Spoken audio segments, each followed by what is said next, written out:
Hola, ¿qué tal a todos? Espero que se encuentren bien. El día de hoy vamos a cubrir el capítulo 5 en ciencias y hablaremos de los ecosistemas.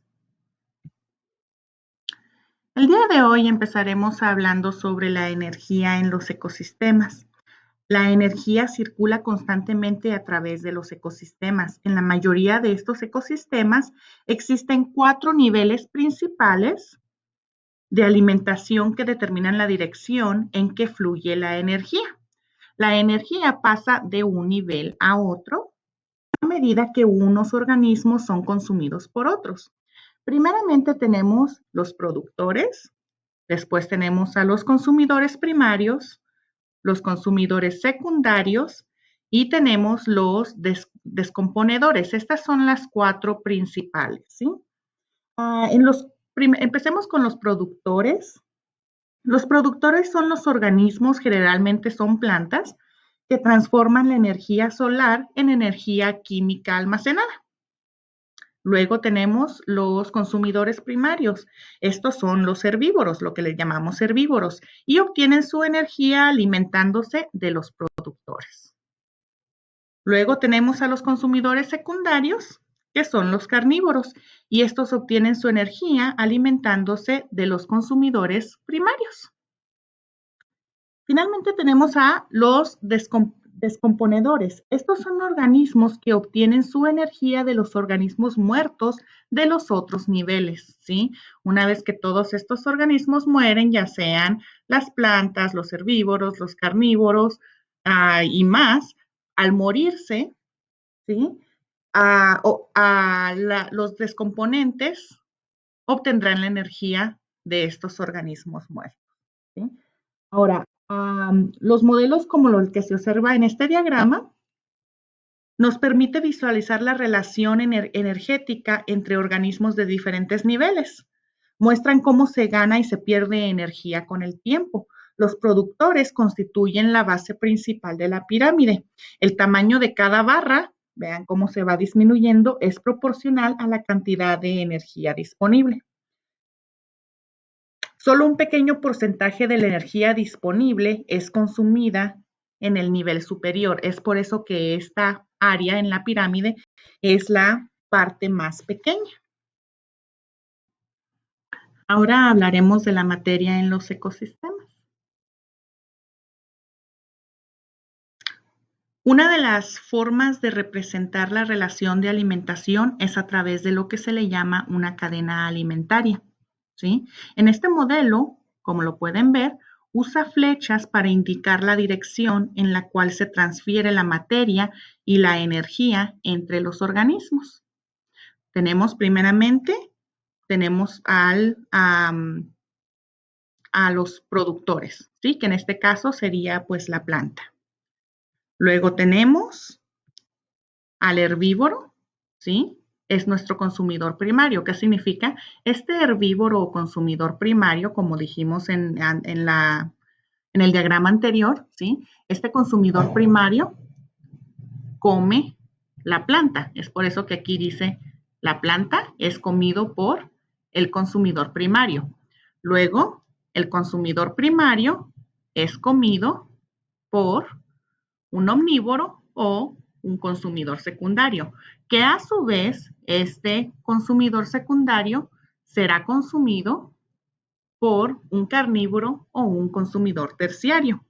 Como pudimos observar en el diagrama anterior, cada organismo representa en la cadena alimentaria un nivel de alimentación, ¿sí?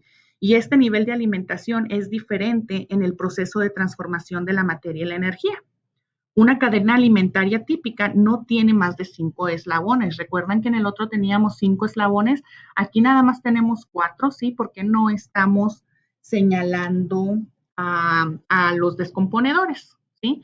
Pero no puede tener más de 5 eslabones, pues la cantidad de energía disponible después de ese eslabón es solo una proporción muy pequeña de la energía disponible originalmente en el primer eslabón.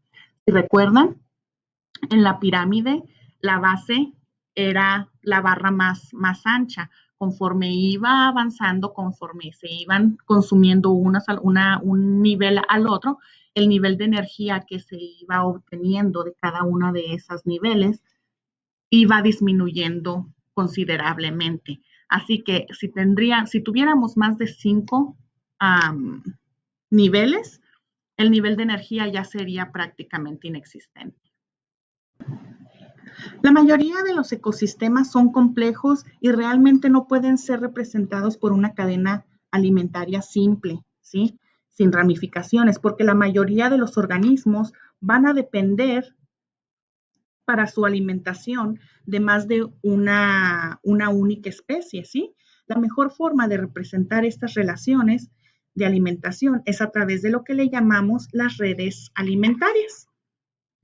Las redes alimentarias son un modelo como el que les muestro aquí en la pantalla. Este es un modelo más natural que las cadenas alimentarias porque reflejan todas las relaciones posibles a través de cada nivel del proceso de alimentación. Como podemos observar en este diagrama, ¿sí? Algunos consumidores se alimentan en varios niveles diferentes. Miren, por ejemplo, en esta red alimentaria tenemos a el halcón, ¿sí? El halcón come conejos, pero también come culebras, ¿sí? Ahora, el conejo pertenece a un consumidor primario, ¿sí? Entonces, el halcón está consumiendo a un animal que pertenece al nivel de consumidor primario, como también está consumiendo a otro animal que pertenece a los consumidores secundarios. Los omnívoros, incluidos los seres humanos, comen productores y consumidores de diferentes niveles tróficos, ¿sí? Las redes alimentarias también permiten identificar limitaciones en las comunidades. Consideremos, por ejemplo, qué ocurriría con una población de ranas si la polución o la contaminación lleva a la destrucción de las plantas acuáticas. Los organismos en el nivel superior de las redes alimentarias perderían una fuente de alimento importante. Toda la red alimentaria resultaría negativamente afectada por esto. Como pudimos notar en la red alimentaria que acabamos de ver, ¿sí? Prácticamente tenemos los que son los predadores y las que son las presas. Las relaciones predador-presa son aquellas en las que un organismo, que es el predador, se alimenta de otro, siendo este la presa. Estas relaciones contribuyen al funcionamiento adecuado de los ecosistemas. Recordemos que en un ecosistema la energía se transporta a través de redes o cadenas alimentarias.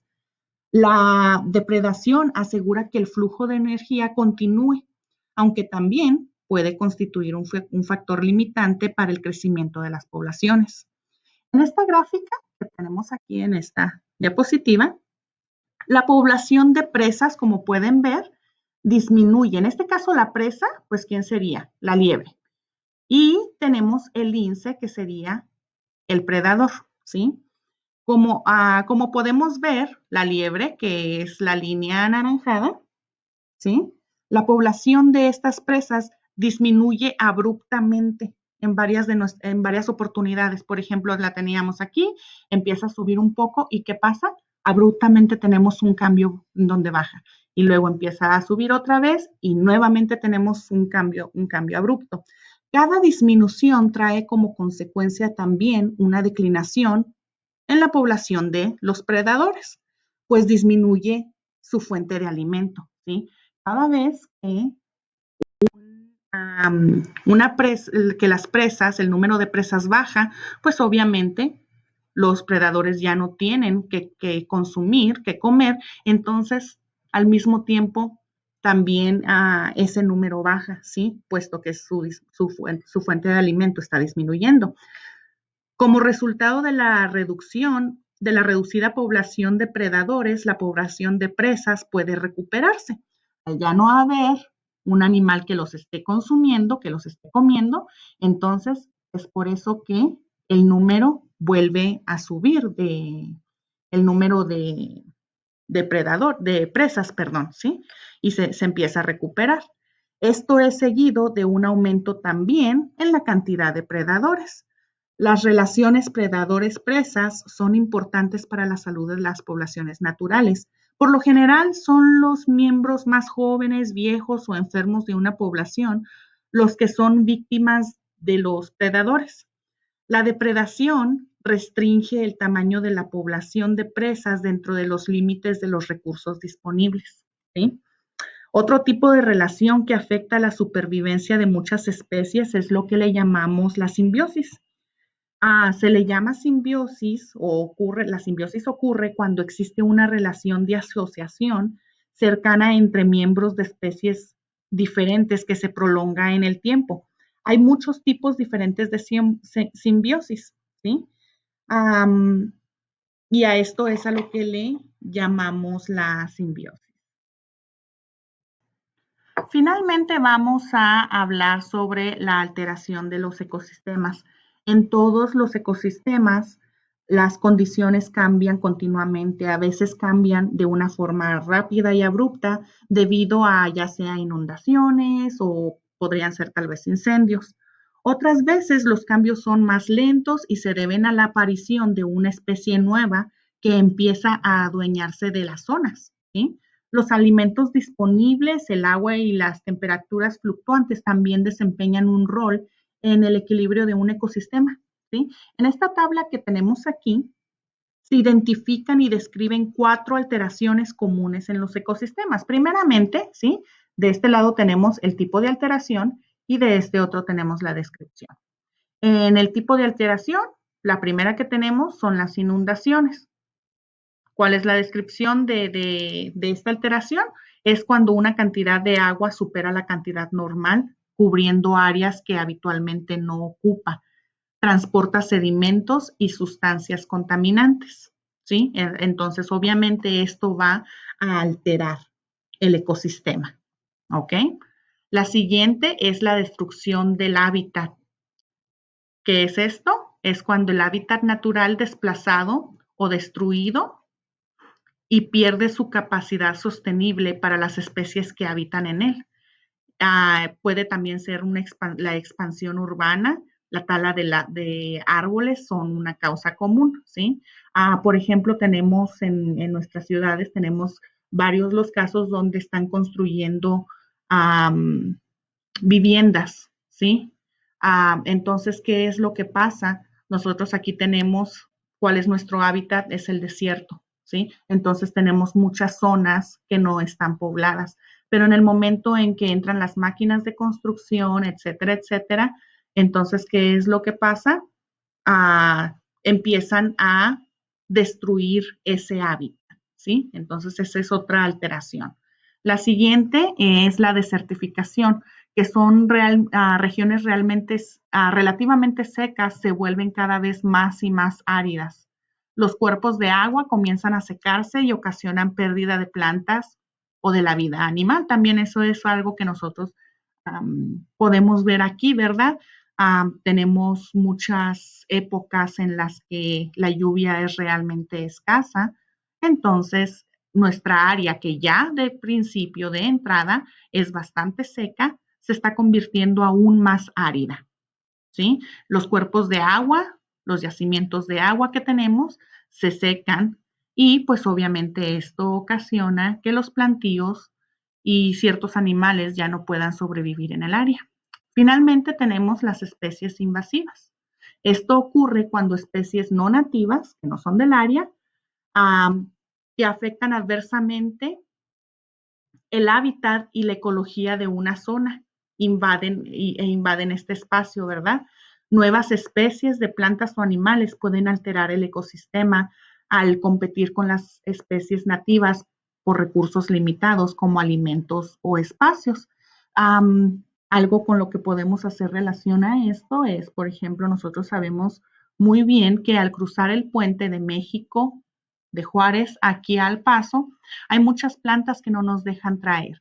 Esta es exactamente la razón del por qué no nos dejan cruzar esas plantas. ¿sí? Porque probablemente esas plantas no son nativas, no las podemos traer de otras áreas, pero no son nativas de nuestra zona. Entonces, al nosotros introducir a nuestro ecosistema una planta que no es nativa, ¿sí?